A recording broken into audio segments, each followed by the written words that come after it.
24절의 말씀을 통해서 사랑하면 어떻게든 방법을 찾습니다 라는 제목으로 하나님의 말씀을 나누도록 하겠습니다.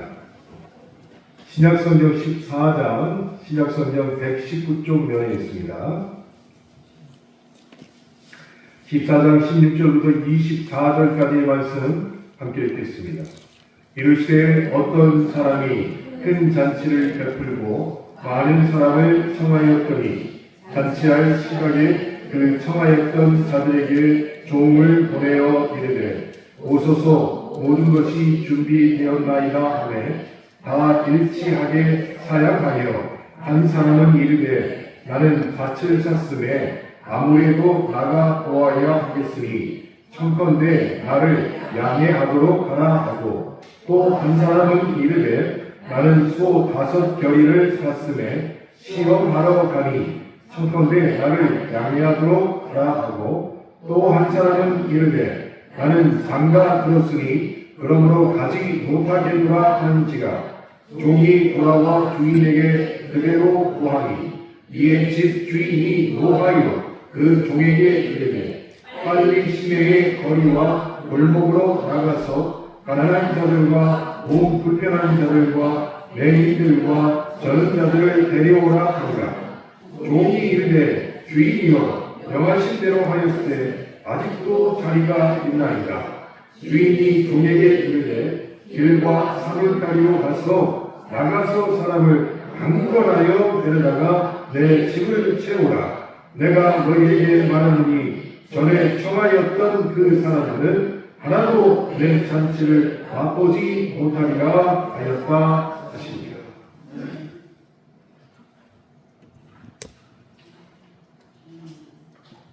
오후에 다시 보니까 더 반갑고 더 즐겁습니다. 자, 오늘 우리가 함께 읽은 누가복음 14장 말씀, 예수님께서 우리를 구원으로 초대하실 때 그때 우리는 어떻게 해야 하는 것이 맞느냐라는 것을 다루고 있습니다. 우리 주님이 우리를 구원으로 초대하실 때 어떤 경우에도 핑계를 대서는 안 된다는 것을 전제로 하여서 오늘 본문의 말씀을 전하고 있는 것입니다. 주님 앞에서 핑계대지 말라는 것이 정말로 핑계대지 말아야 합니다. 비유의 말씀을 이렇게 시작하시죠. 어떤 사람이 큰 잔치를 열고 많은 사람을 초청하려고 했습니다. 그래서 미리 초대장을 보내었는데 막상 잔칫날이 되고 나니 모두 이런저런 핑계를 이유로 참석하지 않겠다고 합니다. 그렇게 초대받은 이들이 참석을 거절하자 주인은 종들을 시내의 거리와 골목으로 보내어서 가난하고 병들고 눈먼 사람들을 대신 초청을 하였습니다. 그리하여 잔치집이 가득 차고 잔치가 시작되었는데 처음에 초대받았던 이들이 뒤늦게 몰려와 문을 열어달라고 합니다. 하지만 기회의 문은 이미 닫혀버렸습니다. 그래서 처음에 초대받았던 그들은 한 사람도 잔치에 참여하지 못하게 되었습니다. 이 비유에 대한 일반적인 해석은 이렇습니다. 가장 먼저 초대받았으나 핑계를 대고 오지 않았던 사람들을 유대인이라고 해석합니다. 핑계대고 오지 않았던 사람들. 그 후에 초대받은 가난하고 병들었던 사람들은 누구였을까? 유대인으로 태어났으나 유대인으로 취급받지 못한 사람들, 이렇게 해석을 합니다. 마지막으로 빈 자리가 더 채워져야 되는 것을 알기에 그래서 마지막으로 초대받은 사람은 누구냐? 이방인들입니다. 당시도 그렇고 지금도 그렇지만 바로 저와 여러분이 유대인들 보기에는 그렇죠. 이방인들입니다. 유대인들은 그들을 어떻게 생각했죠? 하나님에게 버림받은 사람들이라고 여겼습니다. 그런데 오늘 본문 이 비유에서는 뭐라고 말씀하고 있습니까? 오히려 이방인들이 초대에 응하여 핑계대지 않고 초대에 응하여 즐겁게 잔치를 참여한다라고 결론 내고 있다는 것이에요.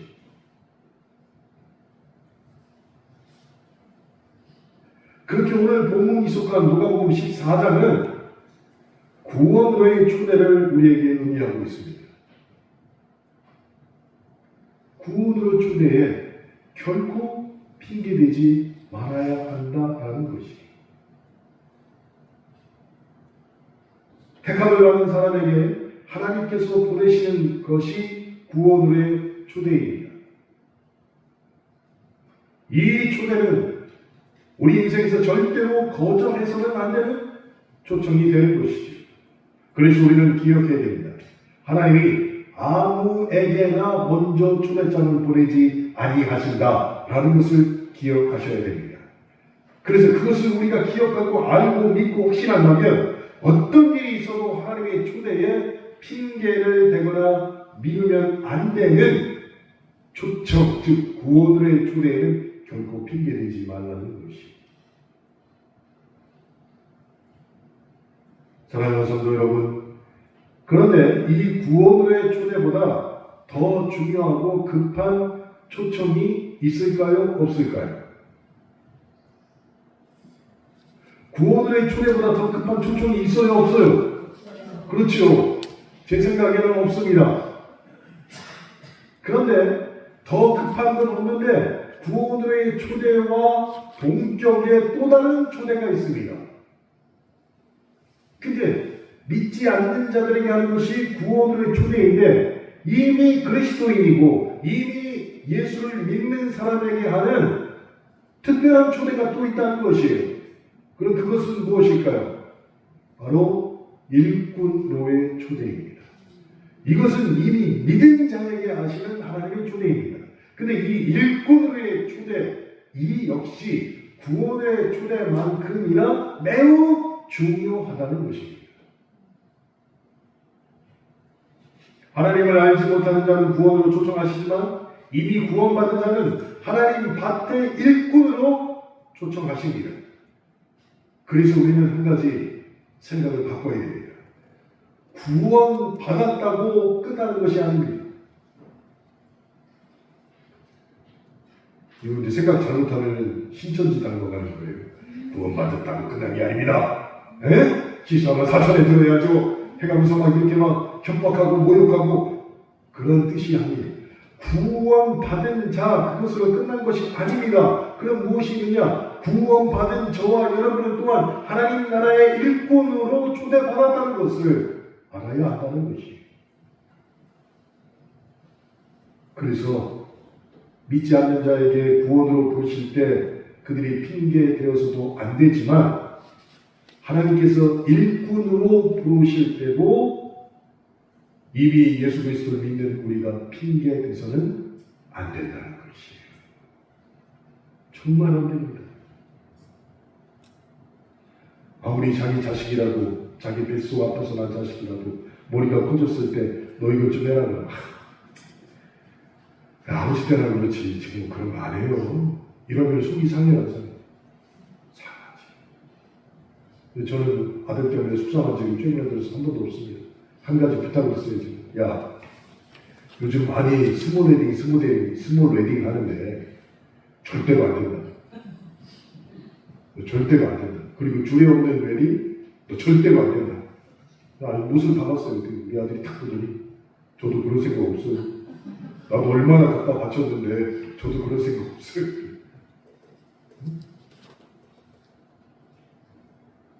이미 주례자는 생명 다 정해져 있어요. 정해동 목사님이 다 하시겠다는 거예요. 생명을 다. 근데 요즘에 주례 없는 예식이 굉장히 유행이죠.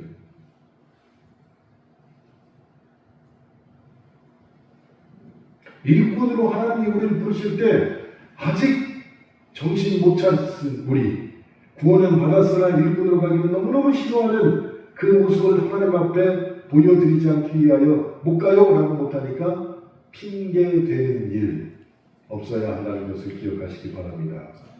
왜 그러느냐? 하나님이 일꾼이 되는 것은 성도에게는, 우리에게는 선택사항이 아니라 필수사항이기 때문입니다. 정말로 필수사항이에요. 혹시 마음속에 나는 구원만 받으면 돼, 일단 일꾼은 되기 싫어, 이런 생각이 스물스물 올라온다면 마지막 때에 하나님 나라의 일꾼에게 주어질 상급을 기억하시기 바랍니다. 오늘 난예배 시간에도 제가 말씀을 드렸죠? 바락이 전쟁은 열심히 치르고 승리를 했으나 상은 못 받았다는 것이. 왜요?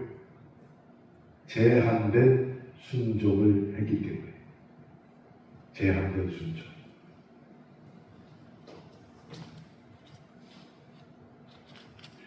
이것에 대해서 제가 더 직선적으로 말씀드려볼게요.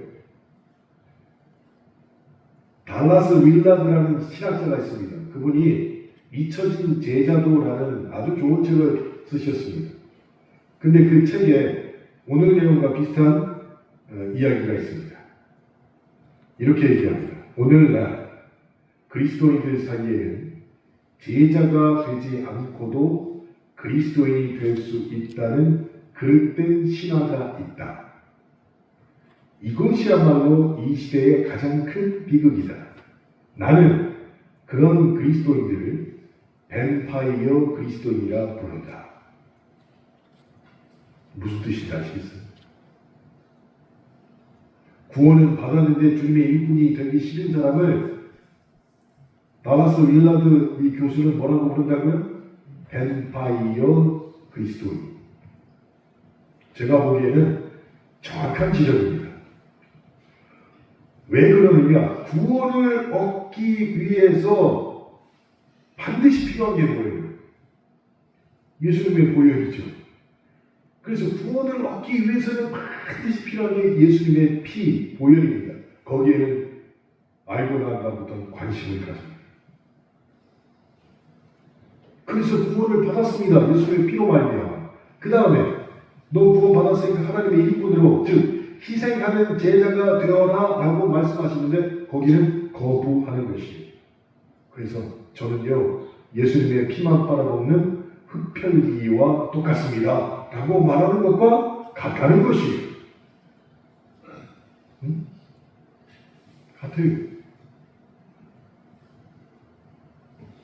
저와 여러분이 예수님의 보혈로 죄를 용서받고 구원 얻은 것은 너무나도 분명한 사실이지만 그분의 제자로 나아가지 않고 예수께서 흘리신 피에만 머물러 있다면 이 교수의 말이 나에게 적용되는 것이 흡혈귀 같은 그리스도인이 되는 것입니다. 그래서 저와 여러분은 구원받고 반드시 하나님의 일꾼으로 나가야 됩니다. 목사님, 그러면 하나님의 일꾼, 내 건강도 약하고 활동 범위도 좁고 뭘 해야지 하나님의 일꾼이 될까요? 뭘 해야 될까요? 우선 가장 쉬운 말로서 드리겠습니다. 여러분, 목사로서, 제가 거천청 원로 목사님, 후임 목사로서 제일 고민될 때가 언제인 줄 아세요? 제일 고민될 때. 한 달에 한 번씩 꼭 찾아가요. 아시겠어요? 예배위원 짜는 게 저에게 제일 고민. 저에게. 예배위원 짜는. 그나마 우리 안수집사님 두 분께서 딱 버티고 계시니까 기도 순서가 첫 주, 마지막 주는 다 버티고 계시니까 제가 마음이 편합니다. 근데 그 다음부터 두 번째 주, 세 번째 주, 오후 예배 기도 순서. 이거 짜는 게 얼마나 힘들죠? 내가 언젠가 한 번 시켜봤으면 좋겠어. 대신 짜보세요. 라고 시켜봤습니다. 아니, 하나님의 일꾼으로 부름 받았으면 이건 하나님의 일꾼이 하는 사역이 아니냐고. 그렇잖아요. 근데 이 중에도 벌써 얼굴이 굳어지시, 저러다가 나 시키는 거 아니야? 벌써 지금 긴장해가지고 5월달 예배 인원표 4월 마지막 주에 나오는데 거기 내 이름 있으면 야 큰일 났다 하시는 분들이 내 눈에 여기 보여요 지금. 네?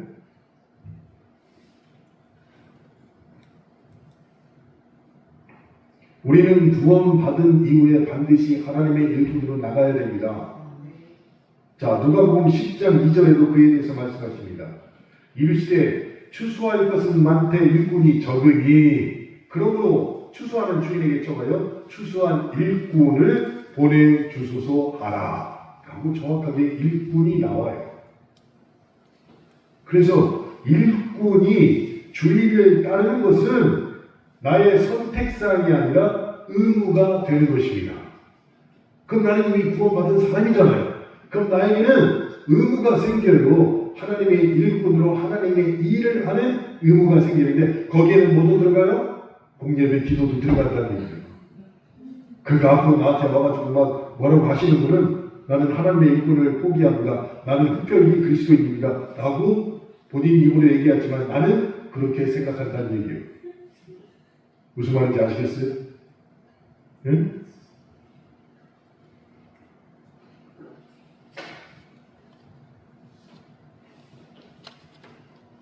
근데 너무 안타까운 것은 구원을 초대에는 반응을 해도 하나님의 제자와 하나님의 일꾼으로 부르시면은 차가운 반응을 보이는 그리스도인들이 너무 많은 시대가 지금이라는 것이.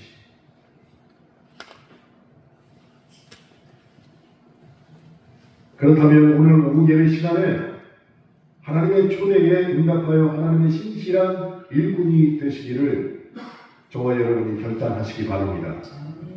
그러면 하나님의 일꾼은 어떤 일을 해야 할까요? 너무나도 간단합니다. 예수님이 이 땅에서 하셨던 것을 그대로 따라 하시면 됩니다. 예수님이 하셨던 일을 가장 잘 요약한 구절 말씀이 마태복음 4장 32절 말씀입니다. 한번 찾아볼까요? 신약성경 마태복음 4장 32절 말씀.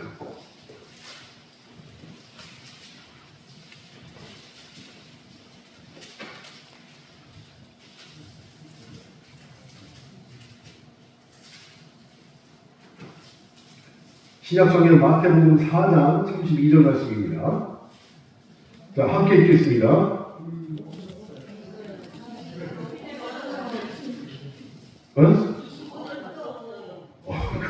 내가 정신이 없네. 나도 정신이 없어.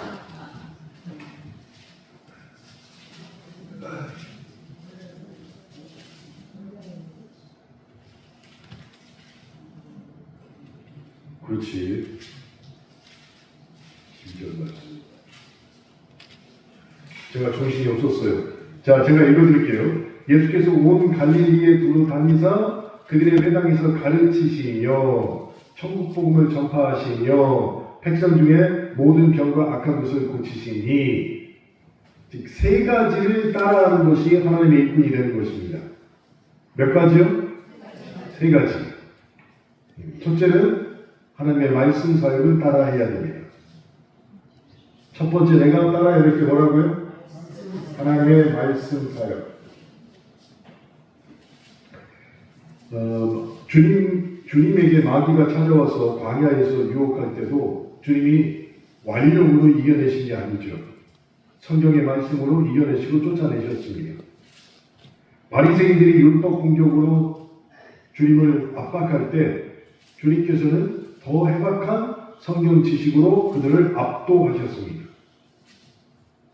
그리고 목자 잃은 양처럼 헤매이는 우리를 하나님의 말씀으로 늘 가르치셨습니다. 예수님께서는 말씀 그 자체이셨는데, 그래서 이 땅에 오셔서 말씀을 들을 필요도 없고 말씀을 배울 필요도 없으신 분이셨는데, 주님의 사역 중에 가장 큰 사역이 말씀을 가르치는 것, 이것이었어요. 그래서 친히 모든 고을에 나갔을 때 회당에 가자마자 주님께서 말씀을 강론하시고 가르치셨습니다. 그러니 우리도 늘 말씀 듣는 예배의 자리에 참석해야 한다는 것이에요. 이게 왜 중요하냐? 교회가 아닌 다른 곳에서 성경 공부를 배우면 자기 영혼을 위험하게 방치하는 것과 동일하기 때문입니다. 자기 영혼을 매우 위험한 곳에 방치하는 것과 동일해요. 그래서 말씀 사역을 위해서 예배 참석에 집중하셔야 하는 것입니다. 두 번째는 주님이 이 땅에 오셔서 하신 일이 치유 사역입니다. 예수님은 모든 사람을 치유하시는 치유자이셨습니다. 그렇다면 예수님을 따라하는 우리가 치유 능력이 없는데 어떻게 이 치유 사역을 따라할 수 있냐는 것이에요. 그렇죠. 저도 예수님에게 정말로 아프고 난 다음에 많이 기도했어요.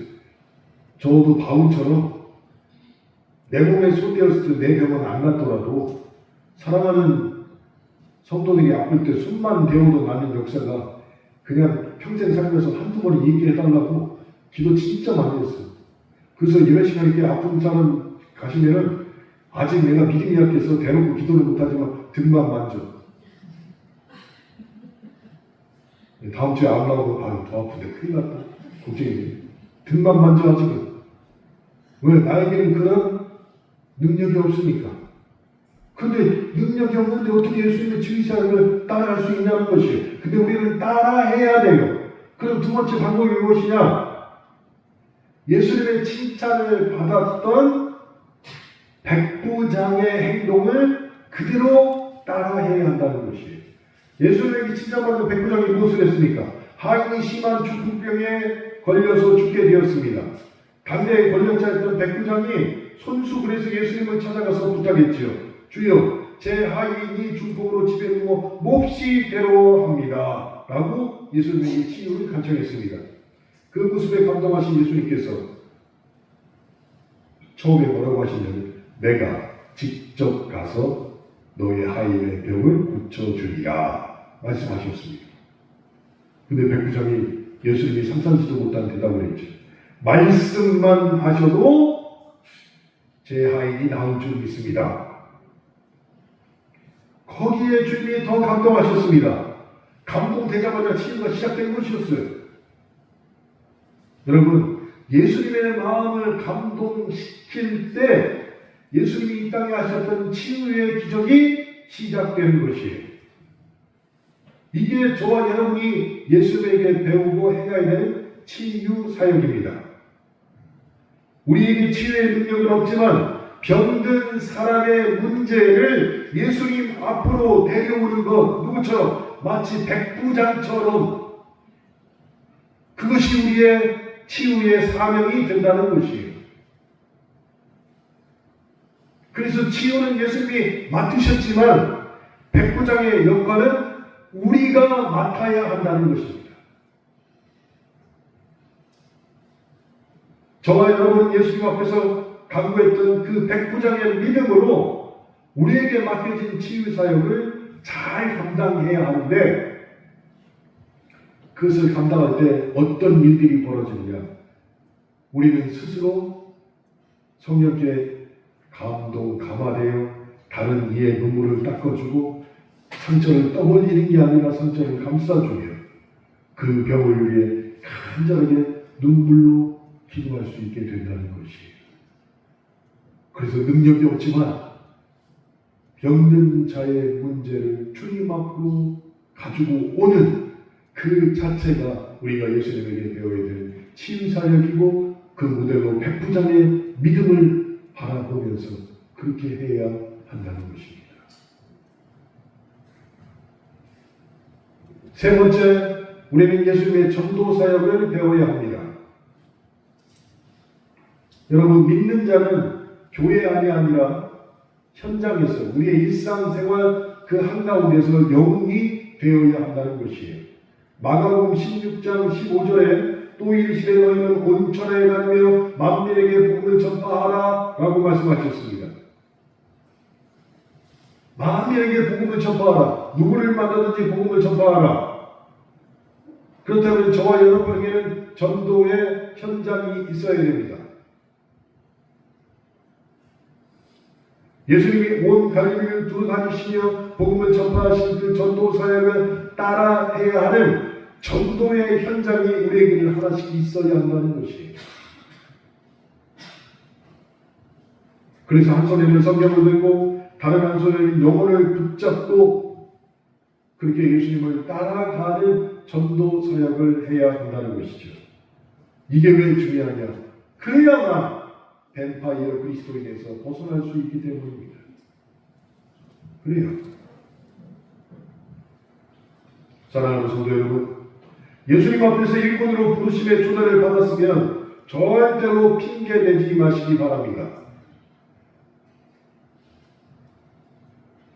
제가 그 부르심에 아유 주님 다음에요 라고 핑계를 대면 하나님도 우리에게 기도할 때 뭐라고 주님 이거 해주셔야 됩니다. 그러면 큰일 납니다 라고 열심히 기도하면 그 다음 뭐라고 하시냐? 다음에 응답해 줄게. 응? 네가 먼저 그랬잖아. 다음에. 나도 지금이 아니고 다음에 응답해 줄게. 그렇게 말씀하신다는 것이에요. 여러분 혹시 이런 말씀 알고 계십니까? 금 중에 가장 비싼 금이 무엇인지 아세요? 예, 지금이에요. 지금. 예, 제일 비싼 금. 지금. 이 지금을 내일로 미루지 말아야 되는 것이에요. 핑계대고 바쁘고 귀찮다고 미루면 주님도 미루십니다. 주님도 미루세요. 그러니 기회가 올 때 하나님의 초대장이 도착할 때 그때 우리가 응답해야 한다는 것입니다. 세상에서도 이렇게 말합니다. 사랑하면 방법을 찾고 사랑하지 않으면 핑계를 찾는다. 여러분 옆에 계신 분, 여러분이 사랑하는 사람이라면 항상 문제를 해결할 방법을 찾아줍니다. 근데 여러분이 사랑하지 않는 사람이라면 나 바빠라고 핑계를 댑니다. 자꾸만 핑계를 대고 싶었을 때는 믿음 가운데 있어서 자꾸 주님에게 핑계를 대고 싶었을 때는 정산해야 됩니다. 내가 하나님을 정말로 사랑하는 자로 살고 있는가? 정산하고 점검해봐야 한다는 것이. 사랑하면 핑계가 나오지 않습니다. 정말이에요. 사랑하면 어떻게든 방법을 찾아냅니다. 정말이에요. 저희 아내가 오늘 예배 참석에 마스크를 쓰고 왔잖아요. 갑자기 건강하다가 감기가 걸린 거예요. 지금 저 병원 갔다 올게. 그러냐 하고 봤더니 진짜 아픈 것 같아요, 얼굴이.